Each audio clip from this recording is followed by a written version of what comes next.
यहोशू अध्याय 6। यरीहो सहरको कब्जा। त्यस समय इस्राएलीहरूको कारणले यरीहो बिल्कुल थुनिएको थियो। कोही भित्र बाहिर गर्न पाउँदैनथ्यो।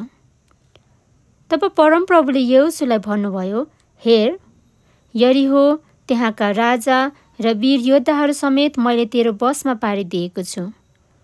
सबै सशस्त्र लडाकुहरू त्यस सहरलाई घेरेर एकचोटि घुमेर जाओ। 6 दिनसम्म तिमीहरूले यसै गर्नु। 7 जना पुजारीहरू 7वटा भेडाका सिङका तुरही सन्दुकको अघि अघि लिएर हिँडुन् र 7औं दिनमा तिमीहरू त्यो सहर 7 चोटि घुम्नु र पुजारीहरूले तुरही फुकुन्। अनि जब तिनीहरूले भेडाका सिङका तुरही धेरै बेरसम्म फुक्लान्, तब तिमीहरूले तुरहीको आवाज सुन्ने बित्तिकै सबैजना ठुलो स्वरले कराउन्। अनि सहरको पर्खाल फेदसम्मै ढल्नेछ र हरेक मानिस आफ्नो अघि सिधै बढेर जाउन्।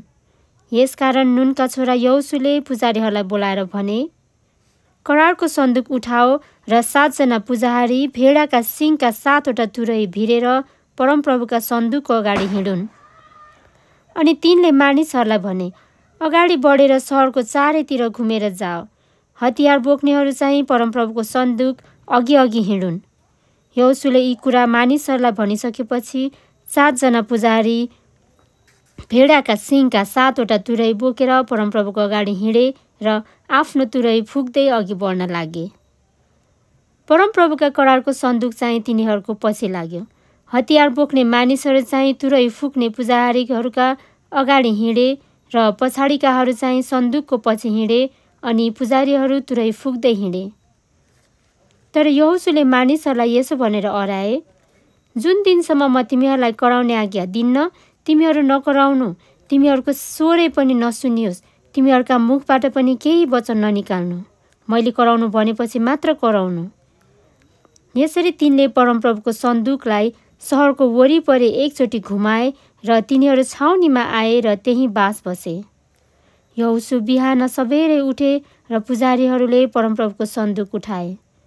ती 7 जना पुजारीहरूले भेडाका सिङका 7वटा तुरही बोकेर परमप्रभुका सन्दुकको अघि अघि तुरही बजाउँदै हिँड्दै रहे। हतियार भिर्ने मानिसहरू तिनीहरूका अघि लागे र पछाडि हिँड्नेहरू परमप्रभुका सन्दुकको पछि लागे। पुजारीहरू चाहिँ तुरही फुक्दै हिँडे। यसरी दोस्रो दिन पनि तिनीहरू सहर एकचोटि घुमेर छाउनीमा फर्के। 6 दिनसम्म तिनीहरूले यसै गरे। 7औं दिन बिहान झिसमिसेमै तिनीहरू उठे र त्यही रीतिले सहर घुमे। केवल त्यस दिन तिनीहरूले 7 चोटि सहर घुमे। 7औं चोटि जब पुजारीहरूले तुरही फुके, तब यहोशूले मानिसहरूलाई भने, कराओ, किनभने परमप्रभुले तिमीहरूलाई यो सहर दिनुभएको छ। यो सहर र यसमा भएका सबै थोक नाशको निम्ति परमप्रभुमा अर्पण गरिएको छ। राहाब वेश्या र त्यसका घरमा त्यससँग भएका मात्र बाँच्नेछन्, किनभने हामीले पठाएका जासुसहरूलाई त्यसले लुकाएकी थिए। तर नाशको निम्ति अर्पण गरिएका कुराहरूबाट तिमीहरू अलग रहनु, नत्र त त्यही अर्पित कुराहरूबाट लिएर तिमीहरूले आफै माथि नाश ल्याउनेछौ र इस्राएलीहरूको छाउनीलाई श्रापित तुल्याउनेछौ र यसलाई सङ्कष्टमा पार्नेछौ।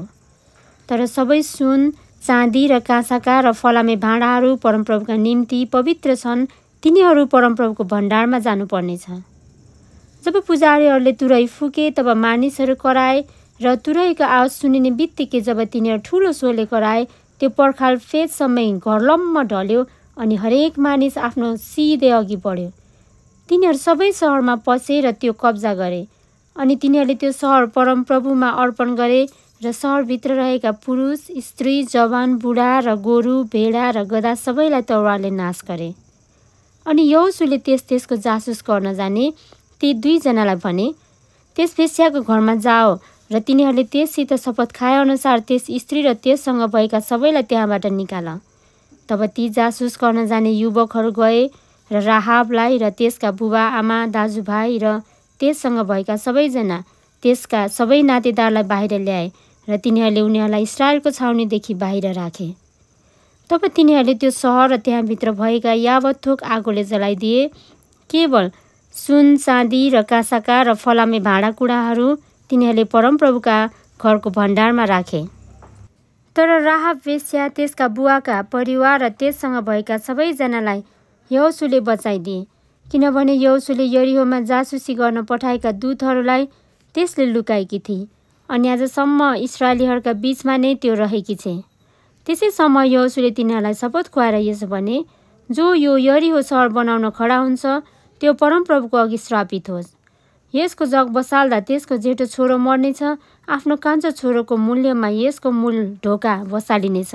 यसरी परमप्रभु यहोशूको साथमा रहनुभयो र तिनको कीर्ति त्यस देशभरि फैलियो।